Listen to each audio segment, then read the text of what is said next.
Bonjour à tous et bienvenue dans votre émission. Aujourd'hui, nous nous rendons à Kanala, donc dans notre rubrique C'est Sport, pour assister à la Coupe Yewene. Signification de cette coupe avec Jamie Waimo dans notre rubrique C'est Sport. Ensuite, pour notre rubrique Demandez le programme, donc nous assisterons à une exposition photo sur le thème La danse des histoires, un reportage de Elena Navutu sous les explications de Davina Ara. Ensuite, pour notre rubrique C'est citoyens, nous assisterons à l'initiation plutôt des premiers secours du côté de Koumak durant un camp de vacances. Et enfin, pour notre rubrique Grandeur nature, nous irons à Unjo, assister encore une fois à un camp de vacances sur le thème de l'environnement.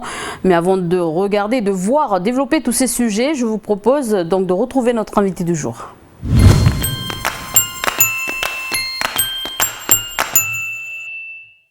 Alors j'ai le plaisir de recevoir aujourd'hui Virginie Rufnac, bonjour. Bonjour. Alors vous êtes secrétaire générale adjointe du Rassemblement UMP en Nouvelle-Calédonie, mais aussi membre de la délégation du comité des signataires de cette année. Alors retour sur le comité des signataires qui a eu lieu il y a peu de jours. Donc des sujets importants ont été abordés durant 3 jours, le litige électoral ou encore le nickel et bien sûr l'article 27. Donc le litige électoral a fait beaucoup parler. Alors est-ce que politiquement, est-ce que ce dossier est clos définitivement et qu'en est-il juridiquement ? Mais écoutez, je pense que la phase dans laquelle nous sommes aujourd'hui, c'est la dernière phase de l'accord de Nouméa. Donc il y a une vraie nécessité à ce que nous fassions preuve d'un vrai esprit de responsabilité pour gérer effectivement la sortie de l'accord de Nouméa pour les Calédoniens. C'est la raison pour laquelle sur le sujet du corps électoral, comme sur d'autres sujets, eh bien, nous avons réussi à nous entendre lors de ce comité des signataires et du précédent d'ailleurs auquel je participais également, qui était dédié au corps électoral. C'est-à-dire qu'il y a eu un vrai travail et des vraies discussions lors de ce comité pour faire en sorte effectivement que nous laissions derrière nous ce litige sur le corps électoral provincial qui pollue nos discussions, qui gêne les Calédoniens. Il y a encore des avis des indépendantistes qui ne sont pas trop d'accord sur le fait que, par exemple, monsieur Wamiton qui disait qu'il y a eu fraude entre l'État et l'UNI, des choses comme ça qui disent que voilà, il y a encore des divergences dans ce dossier. Vous, Rassemblement UMP, vous dites que ce dossier est clos. Alors nous, ce qu'on dit, c'est qu'on s'en tient à l'accord qui a été obtenu lors de ce comité des signataires, qui consiste à dire que toutes les personnes qui sont arrivées avant 98 et qui figurent dans les fichiers utilisés par l'expert Melin Soukramanian, qui a prouvé la présence de ces personnes sur ces fichiers avant 98, on ne doit plus les embêter. C'est terminé. Elles sont inscrites sur les listes provinciales, on ne les embête plus et ça concerne un grand nombre de personnes, vous le savez, en tout 3000 personnes sur les 4000, je schématise, qui faisaient l'objet de ce litige électoral. Donc, juridiquement, cette partie est close. Pour celles qui n'apparaissent pas sur les fichiers avant 98, il faudra qu'elles prouvent qu'elles étaient bien là en Calédonie avant 98, sinon effectivement une procédure en vue d'une éventuelle radiation, si elles n'arrivent pas à prouver qu'elles étaient là avant 98, pourrait être engagée, mais ce n'est pas le cas aujourd'hui. Aujourd'hui, elles doivent prouver qu'elles étaient en capacité et les 3000 personnes sur les 4000 ne seront plus embêtées. Donc la communication vers la population est là importante parce que vu les résultats un peu mitigés, est-ce que justement vous allez faire ce travail-là de communication avec la population concernant ce fameux litige électoral? Ah oui, je pense que nous allons communiquer, d'autant que vous le savez, le fait d'être inscrit sur la liste provinciale électorale est un des critères utilisés pour les personnes nées en Calédonie pour être inscrit aussi sur l'autre liste électorale très importante qui est celle du référendum de sortie de l'accord de Nouméa, de la consultation de sortie. Donc c'est la raison pour laquelle, et cette liste électorale pour la consultation de sortie ayant démarré, commençant à être établie, eh bien il faut effectivement informer les Calédoniens sur l'ensemble de ces sujets, mais en tout cas nous sommes satisfaits que l'ensemble des partenaires se soient accordés sur ce point au dernier comité. Alors l'autre grosse journée, c'était le dossier nickel, donc pour reprendre un peu les propos de monsieur Pierre Froger. Lui, il a déclaré au sujet du nickel qu'il faut une plus grande solidarité entre les opérateurs. Est-ce que c'est la solution finalement? Écoutez, vous savez, Pierre Froger a co-signé une lettre il y a 1 mois et demi, 2 mois de cela, avec Philippe Gomez. Ça montrait aussi de sa part la volonté de sa part, de celle de Pierre Froger, de faire en sorte qu'il n'y ait pas de dissonance dans la famille non indépendantiste sur ce sujet majeur qu'est le nickel, c'est-à-dire faire le constat que la Nouvelle-Calédonie vit une crise grave en matière de nickel et qu'il faut aujourd'hui donner les moyens aux opérateurs de fonctionner en Nouvelle-Calédonie pour que les plus de 10 000 emplois concernés par le secteur du nickel ne soient pas mis en danger dans un contexte très bas, etc. Donc effectivement, si nous avons des opérateurs qui sont en concurrence permanente, eh bien le nickel, qui est notre ressource, ne bénéficiera pas aux populations, mais au contraire nous mettront en difficulté. Est-ce que l'État va financer, comme il a promis, la nouvelle centrale justement de la SLN, parce qu'il a promis quand même un grand financement, l'État, est-ce qu'il vous a promis ça? Écoutez, en tout cas, 2 engagements de la part de l'État et de l'ensemble des membres lors de ce comité. Premièrement, effectivement, sauver la SLN, et l'État s'est engagé à s'impliquer sur ce sujet, notamment au travers de sa participation au sein des ramettes, mais bien au-delà. Donc c'est une volonté affirmée du comité des signataires et de l'État en particulier. Et puis la seconde chose importante aussi lors de ce comité sur le nickel, c'est de faire en sorte qu'un programme d'urgence en matière d'exportation soit établi pour ne plus mettre en difficulté les différents métiers liés à la mine et la métallurgie en Nouvelle-Calédonie, dans ce contexte, je le rappelle, extrêmement difficile. D'ailleurs, il y aura justement un conseil d'administration le 17 février des ramettes. Est-ce que vous espérez justement que ces questions seront réglées? Écoutez, nous espérons bien effectivement que les décisions à la fois de l'État qui ont été prises auront des répercussions dans notamment les prises de décision des ramettes à venir, et puis en Nouvelle-Calédonie dans notre gestion commune sur ce sujet du nickel.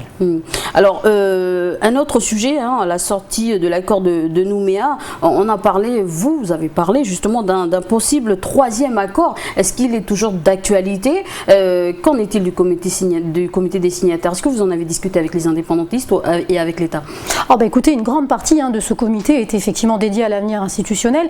Qu'est-ce qui a été convenu? On constate quoi? On constate que l'État fait le constat également que ce référendum couperait pour ou contre l'indépendance qui est aujourd'hui prévu par l'accord de Nouméa ne règle rien. Ne règle pas la suite, l'évolution, la sortie de l'accord de Nouméa, quelle citoyenneté pour demain, comment gérons les indépendantistes le nickel formellement précisément opposés écoutez, ils ont accepté en tous les cas, dans toutes leurs composantes lors de ce comité, que nous ayons des discussions. C'est bien un signe qui montre bien que le référendum pour ou contre à lui tout seul ne suffit pas, et donc qu'il faut aller vers autre chose et une alternative, et que des discussions s'engagent pour savoir effectivement quels sont nos points de convergence, quels sont nos points de divergence. Nous voyons clairement dans cette proposition le fait de dire effectivement de toute façon la Nouvelle-Calédonie ira vers une nouvelle solution, et c'est ce Qu'est-ce qu'il y aura dans ce 3e accord? Pour nous, le 3e accord, c'est vraiment la Nouvelle-Calédonie de demain, c'est-à-dire à la fois le projet de société, je vous le disais, quelle citoyenneté, comment on répartit finalement les compétences entre les différentes collectivités, parce qu'aujourd'hui on a 27 ans d'accord derrière nous, et il est temps donc de faire un bilan d'étape pour voir est-ce que cela fonctionne, cette répartition des compétences entre les provinces, le Congrès, la Nouvelle-Calédonie. Aujourd'hui, on voit que le gouvernement a quelques difficultés. Écoutez, non, c'est pas le cas. Il faut se projeter vers demain, et ça nécessite pour nous une vraie maturité. Prendre l'expérience de ces 27 années pour nous projeter vers l'avenir, et nous ça ne peut être pour nous qu'au sein de la République, puisque c'est ce que souhaite une majorité des Calédoniens, et pour nous il n'y a pas de destin commun en dehors de la République. Alors autre sujet donc qui n'a pas beaucoup été médiatisé, c'est la troisième journée de travail sur l'article 27. Est-ce que justement vous êtes favorable à un CSA calédonien? Est-ce que un de ces premières sera transféré? Quels ont été justement les résultats de ces discussions? Écoutez, alors le résultat des discussions, c'est tout simplement qu'aujourd'hui il y a un travail qui n'est pas encore fait, parce qu'il y a eu un travail technique uniquement avec les institutions sur les 3 domaines de compétences de l'article 27, je le rappelle, la communication audiovisuelle, l'enseignement supérieur, et puis enfin le contrôle de l'égalité, les règles d'administration des collectivités, communes, provinces. Bien. Ce travail n'a été qu'institutionnel, ça veut dire que les élus du Congrès qui eux devront prendre la décision n'ont à ce jour pas été informés des problématiques techniques qui sont très nombreuses. Donc il y a un travail à mener qui n'a pas encore été mené sur ce sujet. Par ailleurs, notre position, celle notamment du Rassemblement, mais plus largement des Républicains, c'est qu'il y a quand même des problèmes techniques qui sont incommensurables et qui ne sont pas réglés. D'ailleurs, le Conseil d'État a été saisi par l'État pour répondre à un certain nombre de questions. Qui doit régler ces problèmes? On va dire qu'on est un peu en retard avec, je veux dire, on est à 2 ans de 2018, donc... Oui, mais vous le savez, les experts Courcial, Soukramanian qui ont fait un rapport sur l'avenir de la Nouvelle-Calédonie ont estimé que ça n'est pas parce qu'éventuellement on ne serait pas arrivé au transfert de compétences de l'article 27 qu'on ne peut pas gérer la suite de l'accord de Nouméa. Donc nous, ce qu'on dit, c'est que sur la communication audiovisuelle, France Télévisions est un groupe privé. L'État n'a pas compétence à transférer un groupe privé.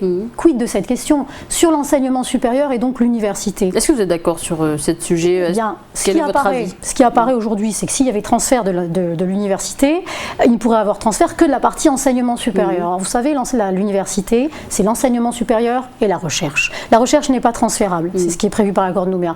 Donc ça ne ferait, si elle était transférée, cette université, plus qu'un centre de formation et non plus des enseignants avec une partie de recherche qui est un vrai problème. Nous ne serions plus ralliés aux universités nationales. Donc vous voyez, ces problèmes-là ne sont pas réglés. Aujourd'hui, nous ne sommes pas favorables. On a des gens formés ici en Nouvelle-Calédonie. Ah mais ça, alors non seulement nous le nions pas, mais en plus nous avons fait ces dernières années en sorte que justement nous ayons de plus en plus de gens formés, capables, et ça n'est pas du tout un constat d'échec, c'est que nous avons des problématiques techniques en face de nous, et pour nous les transferts, ils doivent bénéficier aux populations calédoniennes et en aucun cas aller vers une baisse de qualité du système de communication audiovisuelle, de l'enseignement supérieur qui est donné à nos Calédoniens. Donc vous voyez, nous le ferons avec beaucoup de pragmatisme et en regardant vraiment l'intérêt de notre territoire. Alors justement, on parle d'études, donc on va parler du vice-rectorat. Donc il y a eu justement la nomination de M. Ringard qui est déjà en Nouvelle-Calédonie. Donc cette nomination a fait beaucoup polémique. Votre avis, vous, sur ce sujet ? Oh, ben écoutez, nous on prend acte de la décision de l'État. On ne peut pas non plus nier qu'en Nouvelle-Calédonie, c'est l'État effectivement qui participe au financement des enseignants au travers d'une mise à disposition globale et gratuite. Il est bien normal qu'il donne donc son avis sur ces nominations. Effectivement, il y a eu un avis du gouvernement qui n'était pas celui-là. Je pense que ça nécessite probablement plus de concertation dans les temps à venir, de manière à ce que ces décisions, et en tout cas de cette nature, vu le rôle du vice-recteur en Nouvelle-Calédonie, puissent ne pas être polémiques. Alors, on va revenir sur le sujet de M. Larcher, mais plus quand on parle de la rentrée, donc il y a un sujet qui fait également polémique, c'est la chaleur de ce fameux 15 février, enfin la rentrée va se passer le 15 février, et la polémique autour de la chaleur, les enfants vont rentrer en classe, il fait chaud. Donc vous, votre avis sur le fait que justement les gens du Rassemblement UMP proposent la climatisation avec panneaux solaires, votre avis sur ce sujet, est-ce que c'est la bonne solution? Alors c'est pas une proposition du Rassemblement, puis maintenant nous sommes le Rassemblement Les Républicains et non plus UMP. C'est ça, c'est l'amalgame entre eux. Mais c'est une proposition donc de Sonia Backès qui est élue municipale à la ville de Nouméa. Écoutez, nous ce qu'on pense c'est que le vrai problème c'est la date aujourd'hui de la rentrée scolaire. Vous savez, quand on était enfant, nous on commençait le 1er mars et on évitait cette grosse période de chaleur effectivement qui est celle du mois de février. Pour nous ça semble difficile de rajouter des coûts de fonctionnement à assumer par les communes qui ne sont pas aujourd'hui en capacité de financer un certain nombre de choses du fait de la grande difficulté qu'elles rencontrent d'un point de vue budgétaire, et qu'effectivement cette date de rentrée scolaire et ces 15 jours problématiques sont à régler avec cette date de rentrée scolaire. 10 millions, c'est beaucoup pour vous? Écoutez, c'est conséquent, et puis vous savez, c'est jamais à énergie zéro, parce que même des panneaux solaires, finalement, c'est du silicium à l'intérieur. Pour l'extraction du silicium, il y a quand même tout un travail qui est fait, qui consomme de l'énergie. Aujourd'hui, de manière globale, on n'est pas dans le rajout à la fois de nouvelles dépenses énergétiques et puis de nouvelles dépenses pour les communes. Donc pour vous, à revoir la date de rentrée Moi je pense sincèrement que des propositions cette date de rentrée aujourd'hui, d'avoir avancé de plus en plus la rentrée scolaire, n'est pas adaptée à notre climat, au fonctionnement que nous avions et qui était satisfaisant. Est-ce que c'est une proposition que vous allez... Écoutez, c'est en tout cas moi ce que je pense, et ça sera à discuter au sein du Rassemblement et des Républicains. Bon, comme on a eu le temps, donc le dernier sujet que je voulais aborder avec vous, donc Gérard Larcher, donc viendra en Nouvelle-Calédonie, le président du Sénat, dans 15 jours. Alors votre avis, qu'est-ce qu'il viendra faire en Nouvelle-Calédonie? Vous allez le rencontrer, les discussions entre vous? Écoutez, vous savez, alors Gérard Larcher, c'est donc le président d'une grande institution, le Sénat de la République. Ce Sénat, il est en prise directe avec les collectivités, et donc c'est très important qu'effectivement le président du Sénat affirme le fait que la Nouvelle-Calédonie fait partie des collectivités françaises et qu'il se déplace pour venir à notre rencontre, ce qui est très loin quand on connaît les agendas des présidents du Sénat qui sont très pris. Je pense qu'il a une vraie envie de venir découvrir notre territoire et d'échanger dans cette période cruciale dans laquelle nous sommes. On connaît son programme, qui il va rencontrer? Il a un programme institutionnel, et puis je pense qu'effectivement c'est Pierre Frogier, le président du Rassemblement, qui est sénateur avec Hilarion Vendégou, qui effectivement travaille en direct avec lui pour un certain nombre des éléments de cette visite, mais le secteur du nickel est très important, et donc fort à penser que le président du Sénat voudra se rendre compte par lui-même de la portée de ce secteur nickel en Nouvelle-Calédonie. Alors Virginie Ruffnac, on arrive à la fin de cet entretien, est-ce que vous avez un message à passer? Je pense aux écoliers, je pense aux collégiens, je pense aux lycéens et à leurs familles. Également. Vous savez, notre Nouvelle-Calédonie, c'est un pays en construction. La réussite de notre pays passe par la formation des Calédoniens que nous sommes. Et donc cette formation, elle est fondamentale. Et puis je pense que la plus grande richesse de notre territoire, c'est pas forcément son nickel, même si c'est très important, c'est notre jeunesse. Parce que c'est un défi, cette formation, avec des jeunes hommes et femmes formés, eh bien nous relèverons tous les défis qui se présentent à nous. Et c'est la clé de notre réussite. Donc je leur souhaite plein de bonnes chances pour cette année scolaire, en espérant que la température baisse un petit peu pour avoir moins chaud. Voilà, c'est la fin de cet entretien. Donc Virginie Ruffnac, merci d'avoir accepté cette invitation. Merci à vous.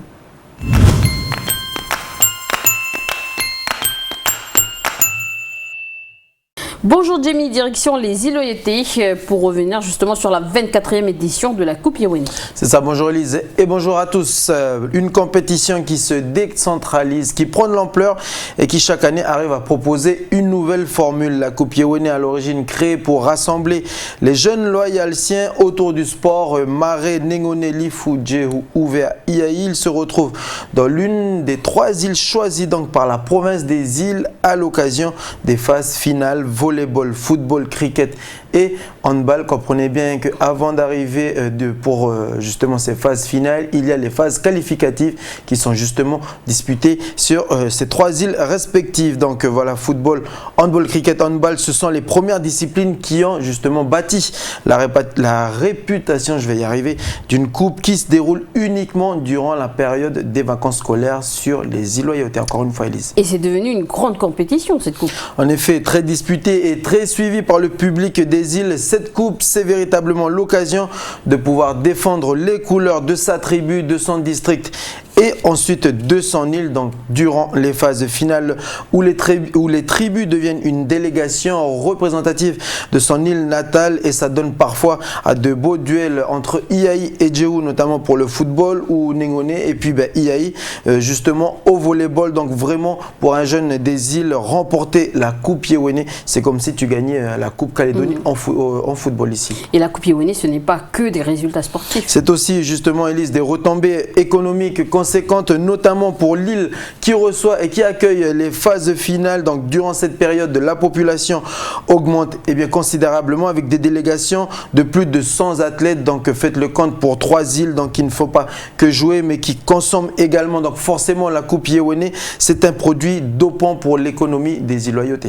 Depuis la formule a changé, oui, les finales qui s'effectuaient uniquement sur les îles ont été décentralisées. Donc des îles, la coupe a pris le bateau pour poser ses valises dans la commune de Canala sur la Grande Terre. La première délégation à avoir pris part au rendez-vous sportif des îles, la commune d'Eloa-Machero, a accueilli les phases finales de la coupe. Hommage à Yewini. Yewini, c'est une grande première dans l'histoire de cette coupe, créée il y a maintenant 24 ans. Un reportage tout de suite d'Anissa Toussi, direction la commune de Canala.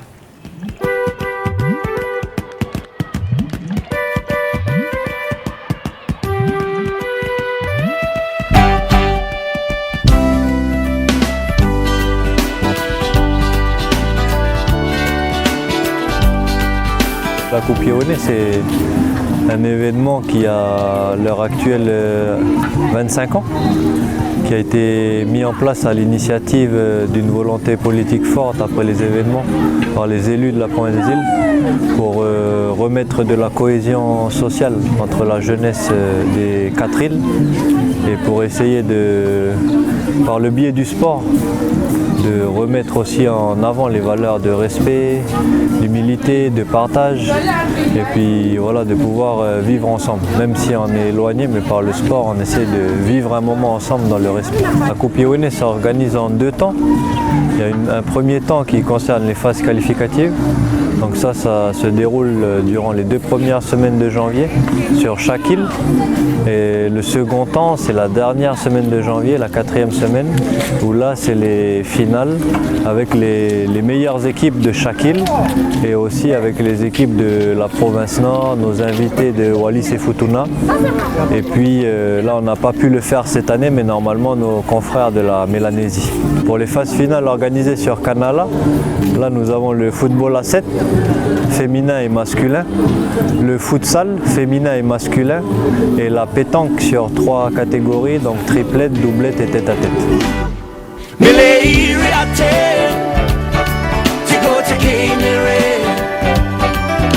À côté de toi,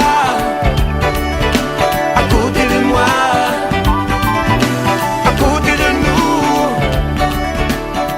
volonté d'ouvrir vers l'extérieur et vers l'ensemble du territoire, c'est faite à la demande des élus qui souhaitaient qu'on trouve une nouvelle formule, qu'elle soit innovante, qu'elle permette aux enfants de se regrouper. Et donc on leur a proposé ce modèle-là avec des tranches d'âge réduits. Avant on était sur les moins de 21 ans, mais tout le reste n'était pas décliné clairement. Alors que là on a des tranches d'âge 16-18 ans, 13-15 ans et 10-12 ans. Donc on touche une palette d'âge beaucoup plus large, on permet à tous les enfants d'y participer. Et la volonté d'aller vers l'extérieur, c'était justement par rapport à ça, que les jeunes des îles ne restent pas que entre eux, qu'il puisse y avoir un échange. On est sur Canala depuis dimanche soir. On va repartir demain matin, peut-être bonne heure. Et voilà, on est content d'être venu sur Canala pour changer un peu d'air. Finalement, il faut aller à la rencontre de l'autre, il faut aller vivre chez lui, il faut être accueilli par lui, voir son hospitalité, son respect. Et derrière, ça va permettre d'avoir un autre regard. Et nous, on est aussi dans la perspective d'avoir une vision d'ensemble du pays. Donc on était au début sur une perspective un peu régionaliste, provinciale, et maintenant on s'est dit on va partir sur une perspective pays, puisque c'est aussi un peu les objectifs actuels au niveau politique, c'est de construire un pays à travers de sa jeunesse et de donner des bases, des fondements où on peut travailler, vivre ensemble et se respecter les uns les autres, peu importe là où on va.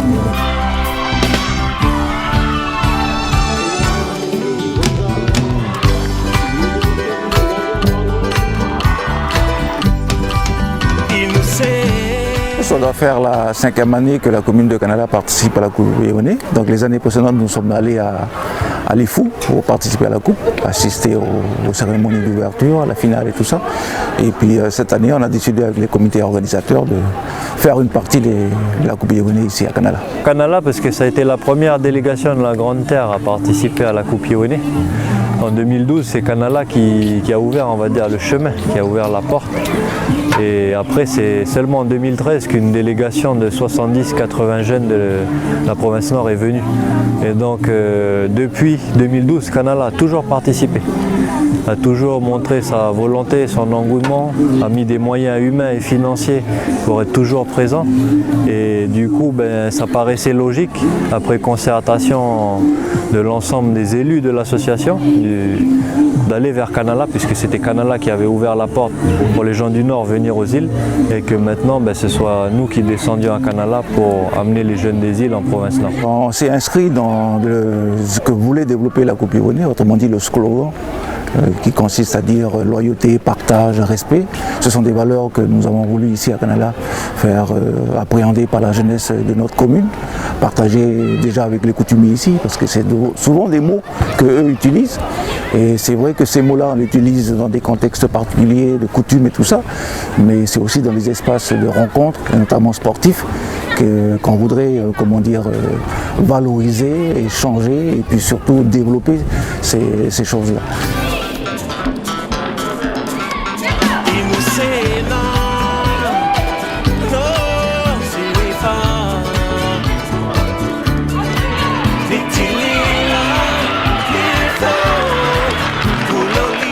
Pour l'instant, sur les participants en totalité, on n'a pas encore référencé, puisque là on est dans l'action, on n'est pas encore dans le temps du bilan. Et c'est au temps du bilan où on va référencer l'ensemble des athlètes qui ont participé et qui se sont inscrits.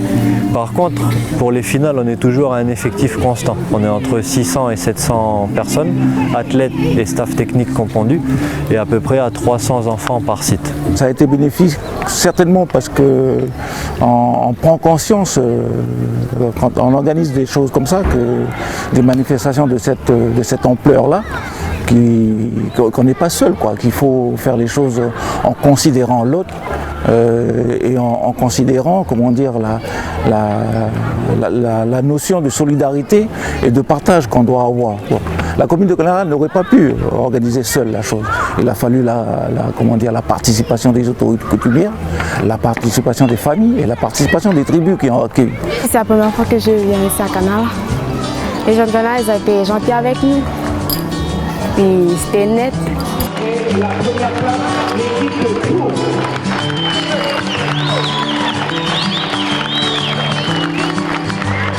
Voilà un reportage signé Anissa Toussi. La Coupe Yeoni, c'est aussi l'occasion de s'essayer à de nouvelles disciplines telles que la pétanque, le va ou encore la voile, donc des disciplines dites nouvelles pour la région et qui voient l'arrivée chaque année de plus en plus de pratiquants, Élise. Et elle représente combien de personnes? Alors c'est plus de 750 passionnés de sport qui s'affrontent pour gagner leur place en finale. Cette année, les finales donc, se sont déroulées simultanément à Iaï dans la tribu de Gossana et à Kanala avec au programme du beach volley, pétanque, football et futsal, donc du football à 7. Et il y avait également du cricket et bien évidemment du volleyball. Si dans cette coupe, la plupart diront que l'objectif c'est d'occuper les jeunes durant la période de vacances scolaires, moi je dirais que l'important c'est qu'il y ait beaucoup sur les terrains de respect entre sportifs en toute humilité, du respect mutuel donc qui se traduit ensuite envers les autres. Et là c'était en l'occurrence pour les jeunes de la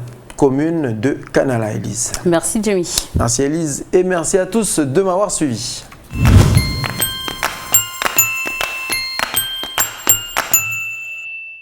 Bonjour Davina. Bonjour Élise et bonjour à tous. Alors comme vous le savez, cette rubrique c'est l'occasion de mettre en avant les artistes du pays.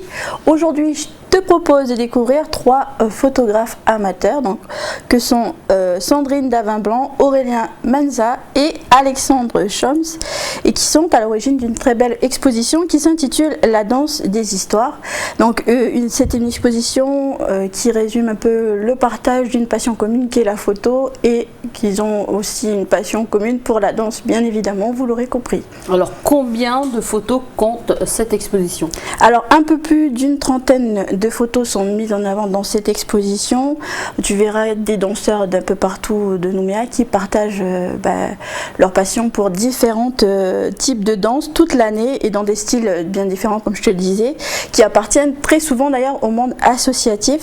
Ce qu'on peut dire aussi dans cette exposition, il y a plusieurs, voilà, tu peux le voir, des photos en noir et blanc, des photos en couleur ou encore en sépia et qui dégagent une certaine énergie qui émane très certainement d'ailleurs des très belles rencontres qu'ils ont pu faire avec ces gens qui pratiquent de la danse. Donc des gens originaires de partout dans le pays mais aussi de partout dans le monde et je te propose qu'on en découvre un petit peu plus grâce à ces images signées Elena Navotou.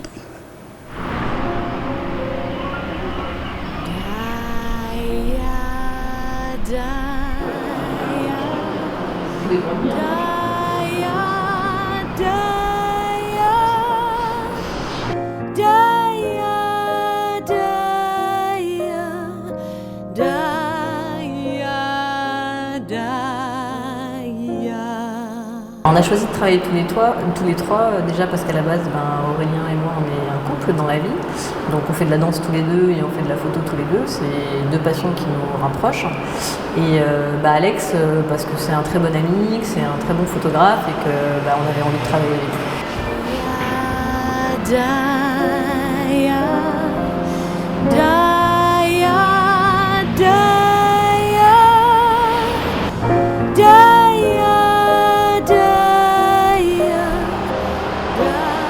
Je crois qu'en plus de la passion de la photo, ils sont passionnés aussi par la danse. D'ailleurs, ils prennent des cours de salsa. Et puis je pense qu'au fur et à mesure de prendre des cours, et puis en plus de la passion de la photo, ils ont voulu faire une exposition sur la danse. Et moi, dans mon cas, ça faisait longtemps que je voulais faire une exposition sur le thème de la danse. Et notamment la danse classique. Et donc j'ai décidé de l'intégrer dans le décor calédonien qui est le banyan, la mangrove. Cette photo elle a été prise pas loin des cadons de Wemo, elle a été prise à l'île au Song et j'aimais beaucoup cette mangrove et donc on a décidé de tenter une photo sur la mangrove. Et donc on a été aidé par Tanguy, le compagnon de Julie Fortin, et qui l'a porté jusque sur la racine. Et puis Julie a difficilement mais parfaitement réussi à garder l'équilibre. Et ce qui était compliqué dans cette photo, c'était d'essayer de ne pas mouiller les chaussons et puis de rester sur les pointes.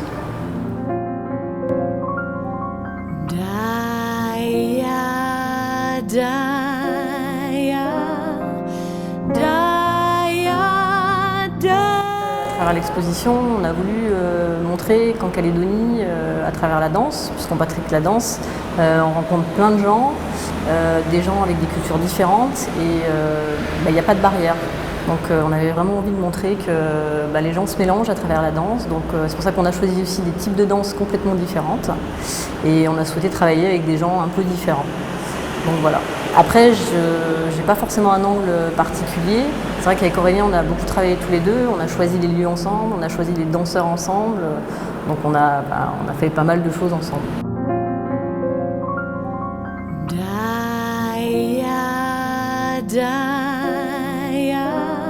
Ce que j'ai voulu faire ressortir, mais je pense que c'est le cas pour à peu près tout le monde, c'était les particularités liées à chaque danse, les ambiances, les attitudes, mais aussi les placer dans des lieux assez insolites pour ces danses en particulier. C'est-à-dire qu'on n'est pas dans des salles de danse, on n'est pas dans des salles de spectacle ni sur des scènes, on est vraiment dans la nature, dans des grands hôtels, au centre Djibaou. Voilà, on est un peu partout sur Nouméa et autour de Nouméa. Et c'était vraiment l'idée, c'était de montrer à la fois ces danses, ces personnes, leur histoire et montrer un peu la Calédonie au travers des photos. Et je rappelle que cette exposition est visible jusqu'au 20 février, donc ce sont les derniers jours si vous voulez aller la voir. Autre lieu, autre expo, celle qui se tient en ce moment et jusqu'au 13 mars, qui retrace donc l'histoire du phare Amédée, qui je rappelle a fêté ses 150 ans l'an dernier, donc c'est pas rien. Peut-être l'occasion pour les Calédoniens de redécouvrir un peu plus en détail l'histoire de ce monument calédonien. Historique, voilà. On vous invite justement vivement à aller voir cette exposition. Merci Davina et on te retrouve donc demain. Oui, c'est ça. Merci Élise et à demain tout le monde.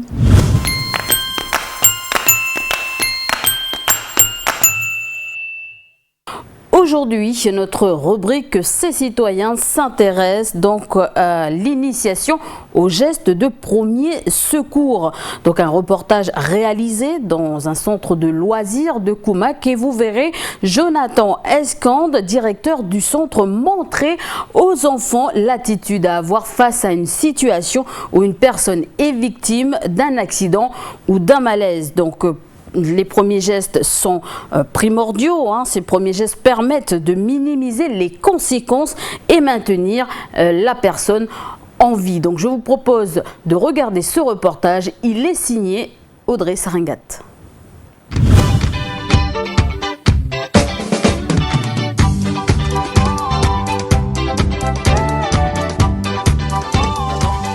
Donc le programme aujourd'hui, première étape. On fait un petit rappel sur le massage cardiaque sur l'adulte, l'enfant, le bébé. Et après, on va travailler juste avec l'adulte pour le défibrillateur. Et à la fin, je vous montrerai que le défibrillateur, on peut aussi l'utiliser sur un enfant et je vous montrerai comment. D'accord ?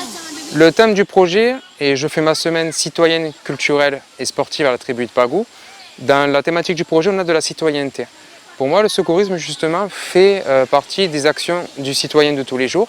Et c'est pour ça que j'ai mis en place, justement, ces ateliers-là, pour apprendre aux enfants justement comment on peut réaliser une RCP, c'est-à-dire un massage cardiaque plus le bouche à bouche, et comment justement prendre en compte la problématique d'une personne qui est inconsciente, qui ne respire pas, dont le cœur ne bat pas, ou une personne inconsciente qui respire et dont le cœur bat. Du coup, les enfants ont pu découvrir justement les protocoles qui sont adaptés en fonction de ces situations. Il ne réagit pas, tu reposes la question une deuxième fois. Là, sur les enfants, on est sur vraiment une sensibilisation, une initiation. C'est juste pour avoir quelques connaissances. C'est ce genre d'initiation qui peut permettre de sauver des vies dans la vie courante. Et après, derrière, donner peut-être le goût au secourisme pour les amener à se former plus tard. Je fais ça, je ramène au milieu. Je pose ma main à plat. Cette main, une fois qu'elle est ici, elle est collée, elle ne bouge plus. Je mets l'autre main par-dessus. Je croise et je verrouille. Pourquoi est-ce qu'on fait ça? Parce que si je fais ça, je vais masser, j'ai glissé. Et mon massage, il est plus efficace. Alors la séance, pédagogiquement parlant, elle s'est passée un peu en deux étapes. La première étape, ça a été justement le moment où je montre les gestes qui sont réalisés sur le mannequin. Comment aborder une victime qui est inconsciente, qui ne respire pas, dont le cœur ne bat pas. Et ensuite, j'ai laissé les enfants réaliser les gestes. En premier lieu, j'ai été avec eux pour les assister, pour voir justement comment placer les électrodes du défibrillateur par exemple, comment faire la bascule de la tête pour pratiquer l'insufflation et comment placer les mains pour les compressions thoraciques. Et ensuite, je les ai laissés par eux-mêmes réaliser les gestes sous forme un peu de cas concrets, de scénarios, pour les mettre justement en conditions réelles. Bonjour, je m'appelle Olan Scarso, je suis à la maison à Pagou, maison commune à Pagou. Ces ateliers, ils ont le but d'apporter une prise de conscience sur le fonctionnement du corps humain, justement, savoir le cœur, à quoi ça sert, quelle est son utilité. Ils ont découvert par exemple que si on prend un pouls radial, on peut arriver à écouter notre cœur. Un pouls carotidien, pardon. Si je prends un pouls radial, on peut s'apercevoir qu'on peut écouter le cœur. Ça, c'est des choses qu'ils ont découvert aujourd'hui. Donc ça permet d'avoir une prise de conscience de son corps et sur ce qui se passe à l'intérieur de notre corps. Et en cas justement de problèmes comme le cas d'une victime d'un arrêt cardiaque, quels sont les gestes qu'on peut réaliser? Et savoir justement que si jamais ça arrive, que je connaisse mes gestes et que je ne sois pas en état de panique. Que je puisse avoir les bons réflexes pour pouvoir les réaliser par la suite quand je suis à la maison, quand je suis dans la rue ou voire même en tribu. Le petit cours était vraiment sympa parce que ça apprend des choses pour la vie courante. Si ça se passe, après tu sauras quoi faire, quoi. Est-ce que si une personne a des poils ou si elle est mouillée, je peux mettre l'électrode? Non. C'est pour ça que là, donc là c'est pas le cas, mais souvent dans les défibrillateurs, vous avez un petit rasoir qui est fait pour enlever les poils ici et un petit chiffon, quelque chose, des compresses pour enlever l'eau. Ça peut être une personne qui a transpiré, qui avait chaud, elle peut avoir de l'eau sur elle. Donc ça, il faut penser à toujours nettoyer ici, pour que ce soit propre. Une fois que j'ai rasé la personne, que j'ai tout nettoyé, je vais attraper mes électrodes ici. Donc celle-ci, je la mets où alors? On regarde l'image. Allez, on va placer alors. Les ateliers ont été adaptés pour tous les enfants en fait, de 3 à 14 ans. Par exemple, pour les plus petits, je suis rentré sur une initiation au niveau du massage cardiaque, mais je ne suis pas rentré dans les détails sur le nombre de compressions thoraciques ou le nombre d'insufflations, qu'ils aient juste conscience qu'il faut masser pour maintenir le rythme du cœur. Après, pour les autres, on va être un peu plus pointilleux sur les gestes qui sont réalisés.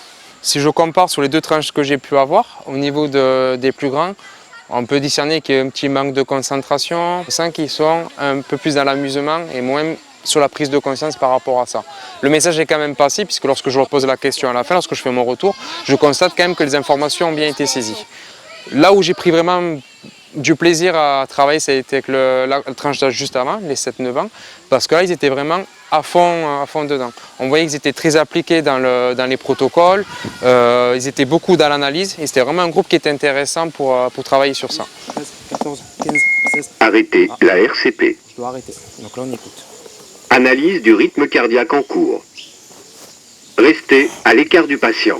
Je recule. Analyse du rythme cardiaque en cours. Pas de choc indiqué. En pause. Si nécessaire, commencez la RCP. Ok, donc là, qu'est-ce qu'il sent? Il a l'impression que le cœur qui bat.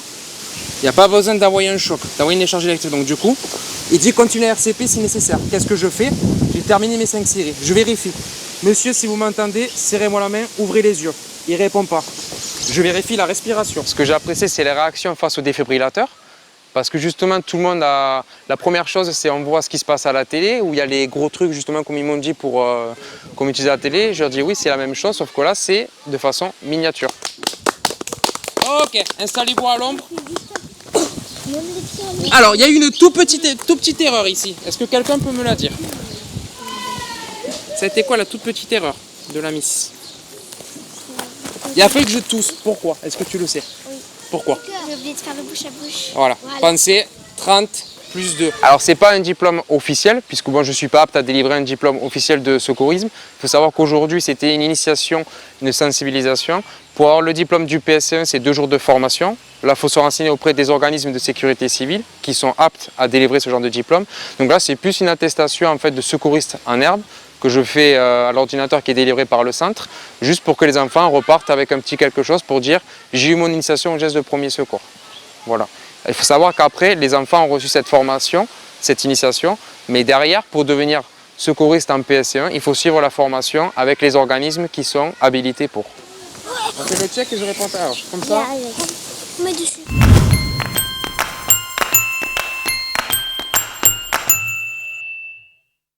Alors aujourd'hui, nous nous rendons à Unjo. Unjo, une tribu de la commune de Vaud, où l'association Moulip Thipo Mavetuni, donc pardon pour la prononciation, hein, qui signifie vivre ensemble dans l'entraide en langue avéké. Donc cette association a organisé un camp de vacances, hein, sur le thème de l'environnement. Alors au programme, plusieurs ateliers et sorties pédagogiques prévues pour justement les jeunes qui ont participé à ce camp de vacances. Sortie à l'écomusée de Vaud, visite de la forêt et humide, atelier graffiti et tag pour décorer justement la tribu. Et enfin, le plus gros ramassage de déchets, donc important pour suivre un peu le thème du camp de vacances. Alors cette association a accueilli des jeunes entre 4 et 16 ans. Le camp va durer jusqu'au 2 février. Et pour revenir à cette association, elle a été créée il y a 2 ans, hein, à la tribu de Unjo, sous l'impulsion de plusieurs monitrices de l'école du dimanche de l'église libre protestante de la tribu. Donc ce camp a connu un sacré succès, hein, puisque 74 jeunes de tout le territoire s'y sont inscrits. Je vous propose de regarder ce reportage. Il est signé Lindsay Wamo. Sur le flamboyant, et Walidan sur le pédementier là-bas.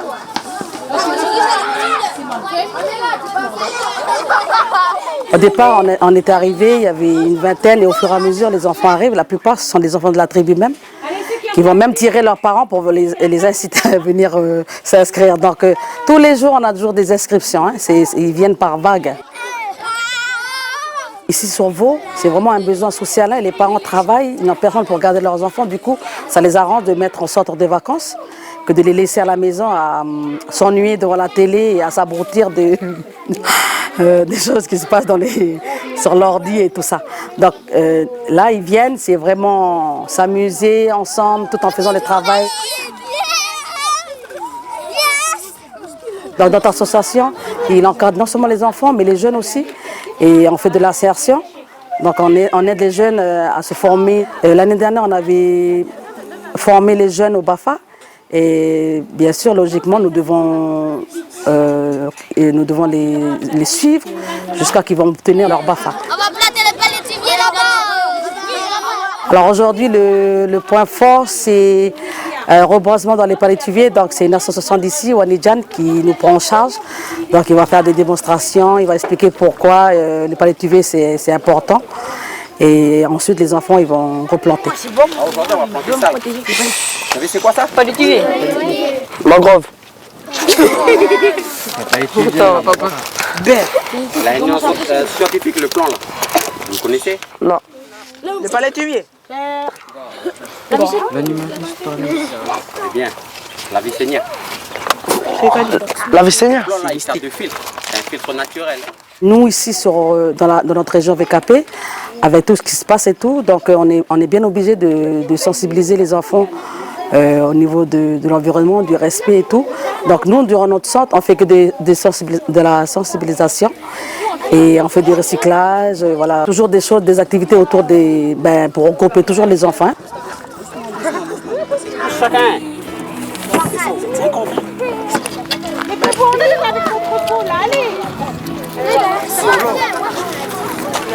Il n'y avait pas que les grands. Les grands vont creuser un trou, Oui, après on va après, mettre on doit dedans, on recouvre autour, après c'est bon. Après on doit Après, on arroser. laisse la nature. Après on laisse. C'est le boulot. Ce qu'on les plans, suivez. Je me mets à voyager sur ce On va planter les chaussettes, les gars. Et là, il va vous expliquer comment les planter. C'est bon pour vous? Oui. Ok. C'est notre lagon. C'est notre lagon. C'est notre lagon. Alors préservez-la. D'abord, il faut mouiller pour bien tirer le palétuvier. Puis après, tu tires la poche. Tu tires la poche. Puis après, tu mets le palétuvier dedans. Chaud. Il ne faut pas oublier qu'il faut reprendre, il faut bien garder le plastique. Après, tu mets la terre. C'est lui qui plante les... extraordinaire. Et maintenant, mes mains, ils sont vraiment colorés. Donc pour vous, en gros, la mangrove, ça a quelque chose. C'est un barrage. Il faudrait la préserver d'après vous. Oui. C'est bien ou... Ça serait bien.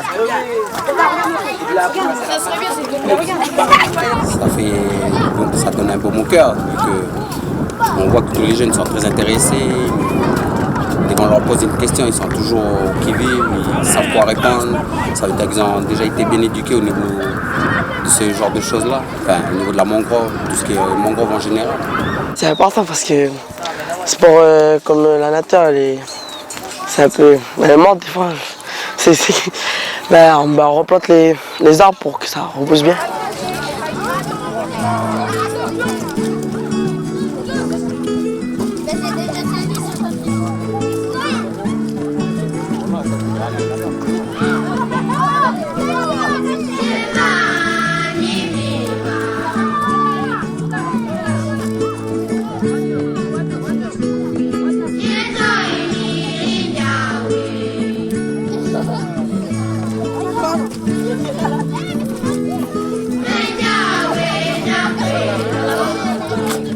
Nous constatons qu'on parle de délinquance, on parle de... Parce que justement, il manque ça chez nous maintenant, même en tribu.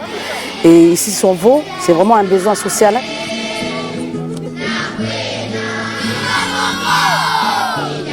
Voilà, c'est un reportage de l'INSEE Wamo. C'est avec la tribu de Unjo que s'achève cette émission. Merci de nous avoir suivis. Je vous retrouve demain pour une nouvelle quotidienne.